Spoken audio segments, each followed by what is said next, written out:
guys, Crew of Blonde Wave. I'm Eric. Rick. I'm Aaron. And we're back with My Hero Academia. Last week, we are in the midst of this battle. Midst? Minsk? No, midst. I don't know what word I'm looking for. Midst. We're fighting. It's a D in there. Midst. He's always Minced. missing the D. Eric, the D is what fucks you up. It does. It does. We have Deku. I'm worried because Deku did a really, really good job when he came in, and usually I feel like when whoever does good first doesn't do good. Fast and Furious rules. If you hit the NOS first, you lose. You get that early lead, you lose. But he just came into the match. It's like a tag match, right? Mm-hmm. Like you tag, you come in, you wreck house, but then you get cut off. Yeah, that's just good storytelling. So. Okay.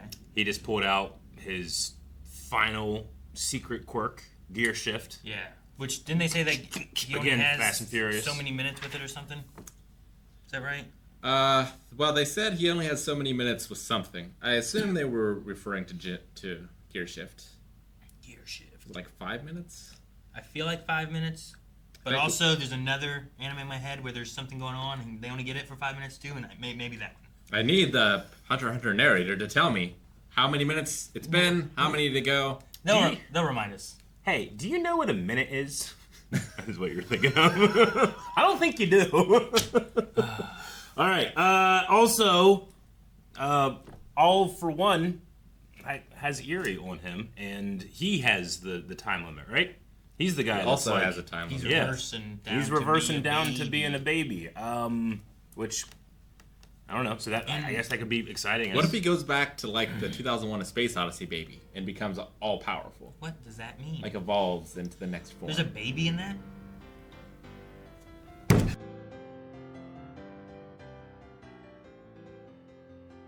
I'm exhausted. That was such a heavy episode. Man. And then the thing at the end with just hearing the gunshots in the background. I was like, like they were trying to like taser shields and do everything they could to not do that, I guess. I don't know. I love Shoji stuff. I know. I've never loved him more. I had to confront the way I felt about him in the episode.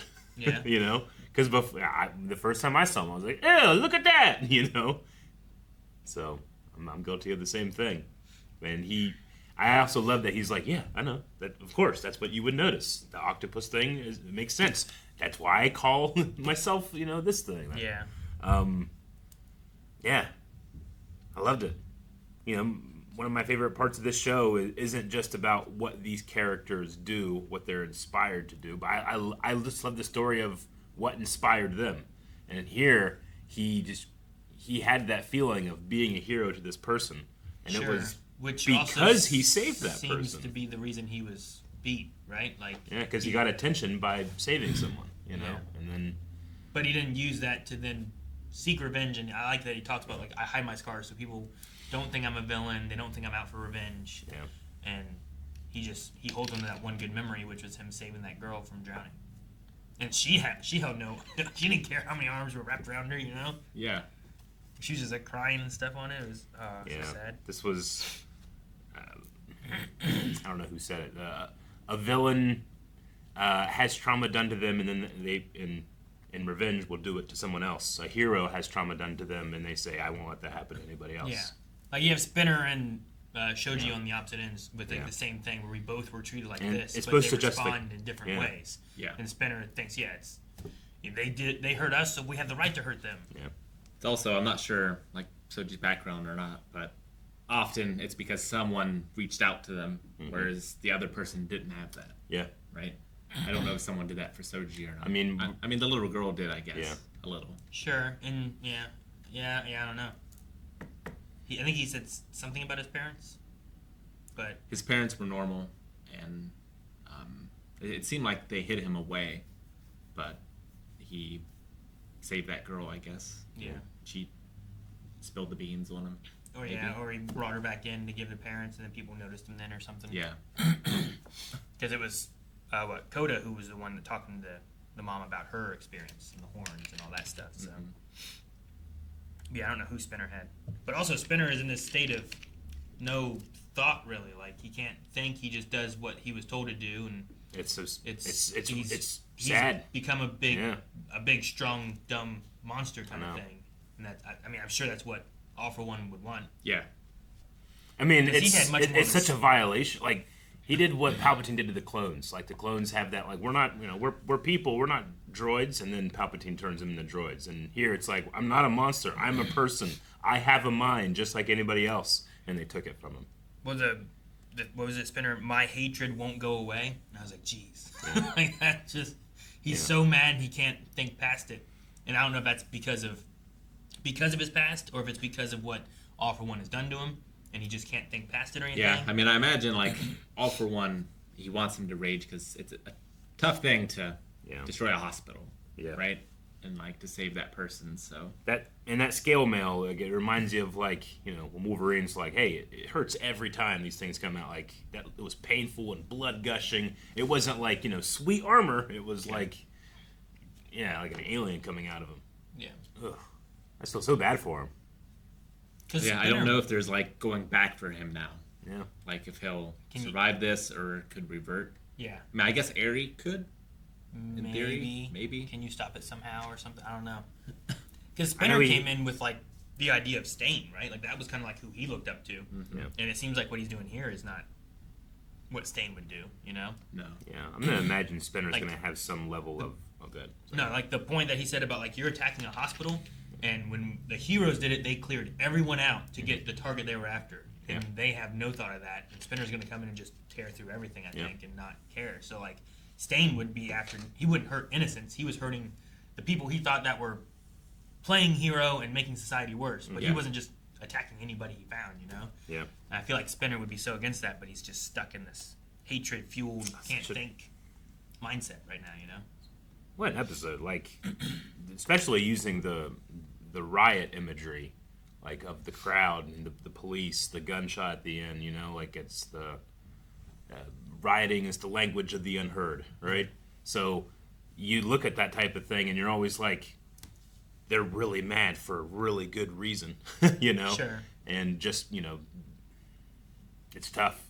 And it's interesting to put those two characters in there that, Coda and Shoji, who throughout the entire series I've always been like, oh, they're cool, but they've never been my favorite or anything like that. But they were cool support characters, just kind of in the back to fill the class, but this is some of the most of both of them, and it both relates to, like, I like how they put, like, there's, like, city kids who don't deal with things the same way versus, like, here's the ones in the country who feel it differently, and there's some towns that, like, because of how you look, they'll beat you. Yeah. And I was like, well, I like this different comparison, and then he's here being like, well, if he's going, I'm going too. Mm-hmm. I don't know. Especially that scene with the kids where it's like, hey, you don't realize how bad it can really get. And how outraged they were, but how much that has, like, strengthened him because he has been bearing that. Ugh. Yeah, some of them must be from the country because they said you sound like a city kid, right? Yeah. So they're like what Shoji had to deal with, but Shoji has dealt with it differently. Mm-hmm. And maybe it's a mixture of, like, what their powers can do, and, like, I did like I didn't like it, but the conversation where it's like the heroes who look most like villains. Like, I've seen the lists where he's like, people look at me and they already see villain. Yeah. Just from how I look, I mean, they'll judge your power as well, right? Not even just your looks, but looks are, like, you can not use your power and get away with that. Sure. You can't hide. Dang, Orca's on that list, right? Yeah, I think Where's he so. right now? Is he on the island? Yeah, where Koga was, where she took Deku, right? Koga? Gravity. Yeah. He leans into it. Like, he, like, sets up his thing where, like, I'm actually kind of like, I'm like an awesome supervillain, but I'm a hero. Like, he has, like, henchmen and stuff, you know? Yeah, and he was, like, one of the bad guys for their test or whatever, right? Like, he played the bad guy, but he just looks kind of scary. Yeah, but there's also, I think more so than that, like, there's that count of, like, and we talked about it, like, this power feels like it should be a bad guy power because it feels harder to use in a good guy way. Like, mind control kind of stuff, I typically think of, like, that feels like it should be more on a bad guy thing because I feel like there's more bad you can do with it than there is good. Like, penetrating and taking over someone's mind feels like a bad guy thing to do. Certain powers are just easier to cause destruction and mayhem than others. Yeah. Bakugo, like, being able to explode stuff, sounds like that should be a bad guy kind of thing, Heroes did the same thing where, like, the NBC show where you'd have, like, a good guy is the mind control guy, and then, like, an ultimate bad guy in season 2 was, like, a healer, So, I do like when we can do that. Yeah. And then we grew big horns. We did grow bigger horns. That's glowing. Does that imply more crows?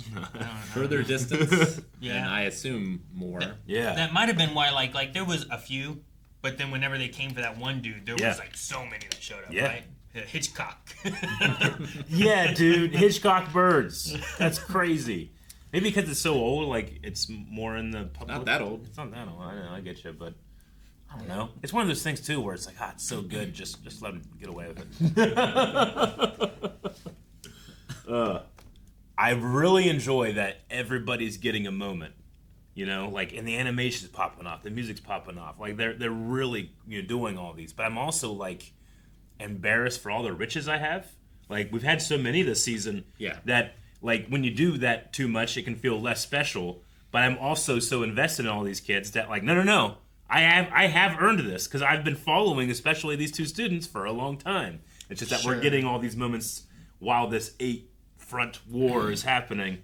So I should say that I'm grateful we're watching it once a week, or when they have breaks, I suppose, because it is letting me enjoy these individual moments more. There is some kids where it's like we've never really gotten to see them because there's so many where it's like it's always Deku focused, right? But then there's like the main group kind of around him where like those are the ones that we see a lot more. Todoroki and Bakugo and then some of these guys like they're just around. Yeah. Like I'm gonna have a scene where I'm gonna cry about the tail guy. You know. But then after last season, there was a lot more like struggle, strife, loss, right? Like they didn't succeed on most of their fronts, and like the town has been so like we went through a season of like, dang, that whole fight we had didn't work out. We kind of lost, people died, and then the cities have been taken over. So now we're in the point where it's like we're fighting to try to gain that all back, I think too. So I think it kind of helps to balance a little bit of it out, where it's like we had a season of loss. I agree. Now hopefully a season of success. And I mean to have this issue of the heteromorphs. I mean it's been such an a long-standing issue. I love the idea of having Shoji be like, because I guess I've always thought of Koda in that way, but Shoji, because he hides his face, I never really thought about like what's his face look like, and the idea that it was all scarred and he was hiding that. I don't know. I really like that because I feel like this thing was a focus, but I never really had like a huge investment into it because I didn't really care about the characters I super care about weren't part of that storyline. But Shoji, like I just wasn't really thinking about it, I guess. So having him like take a step up and be like, "Hey, this is important to me too, and here's the reasons why." It was made for a very effective episode for me. Like Tokiyami's the one you would probably expect. Yeah, I would say so. Of all of them. But it is nice that someone else gets and just time to shine. And I like the for him having that background, and then him coming and being like, "Hey, we want to be a part of this to try to stand up against this." And the beginning there too, they bring in a heteromorph thing. You know that there's the spinner stuff going on. They show a lizard like there, like just to get that in your mind of like, oh, this is why Spinner's so angry because this stuff happened. And no, our hero went through this, not the villain. This is a different scenario you're getting. I like how it like messes with you there and gives you different expectation. Sure, and I do like the visualization of like power scaling where I can watch two arms curl around and have the strength of two, and then he does it again and again, and it's like, oh no, that punch should have. That's like a 12-person punch, That's awesome. Here's 6 arms all punching at the same time. And just earning that this time, as opposed to like All for One will do it, and you're like, oh my god, what's he doing? Well, it's a mass of quirks in there that made this powerful punch. But I'm watching what this kid has been doing this entire time go into one, which is kind of the point of the show, I feel like, right? Like, it's not about who's the number one hero. It's that there's a lot of heroes, and they can work together. Hopefully that's what we're growing towards. I like President Mike having a little moment too and being like, Aizawa, these kids, these students are so much better than we were the dumb bingos, whatever it was, right? Like it's just nice to get that, like, I don't know, professional hero perspective on what they feel these kids are doing. Yeah. It's like probably partially they have really good teachers, but also maybe the Quirk Singularity thing. They get more powerful. Quirks are just getting better. Yeah. They get better quicker. Whereas something like Shoji's like, hey, this doesn't. it takes longer than one generation to fix these problems. You know. Yeah. I don't know how they'll stand up against the 15,000, but I feel like they have to defeat the fire more than the bodies, right? Like they have to. You got to stop the talker and Spinner, and then Shoji. Like all the words he was saying are getting stopped by that one guy up there, right? Even though like Spinner said some stuff that fueled it a little bit, but that first one he was like, "Don't care," you know. And they're like, "Huh?" And then the other guy would be like, "He's saying he doesn't care what they're saying now. Think about your past and fight for the future." You know, like he's like trying to like spin it. So maybe you stop those two, and then you can like their leadership's down, and you can kind of at least disperse. Yeah, you need to show them a reflection, and show them. Shoji's a great one, I think. That they won't like what they see. He said some real good stuff. He did. Oh yeah, dude. Don't let them take advantage of your scars. Oh, what a line and the vocal performance too. I'm not sure who's doing the dub for Shoji, but he killed it. Like I could have sworn that was like the primary voice they animated to. You know, it was that good. So couldn't place it, but the bad guy, like speaker dude, reminded me of Mob Psycho, and this felt like one of the scenes in Mob Psycho. Yeah, I definitely feel that. Okay, yeah, especially the cityscape fighting. Yeah. Oh, and also, I mean, not for nothing, they're going for Kuroguri, and President Mike is there, so those two have history too. That's true. I'm just anticipating a lot of things coming to a head. I felt like the inside of the hospital, which I assume is where Spinner ended up in, was dark. Yeah. And fairly empty. Like the power. Oh, yeah. You think they evacuated it? I don't know. They said that they didn't take the bait, so they needed to guard it. But I mean, it would be really good if they could have moved him, and then said that they did, hoping it would be like a misdirection, but really they just moved him. And they're guarding this place to misdirect that he's hidden away. But I don't know. That's a case that they'll go with because everything they've given us so far felt like they were trying to trick them as a move, and then they're just here to protect it anyway and fighting for that. So, but it was just whenever he jumped in there, it just felt dark and empty. But outside has fire and stuff. Like maybe the power's out. People are hiding away. Cause, they're huddled. I don't know.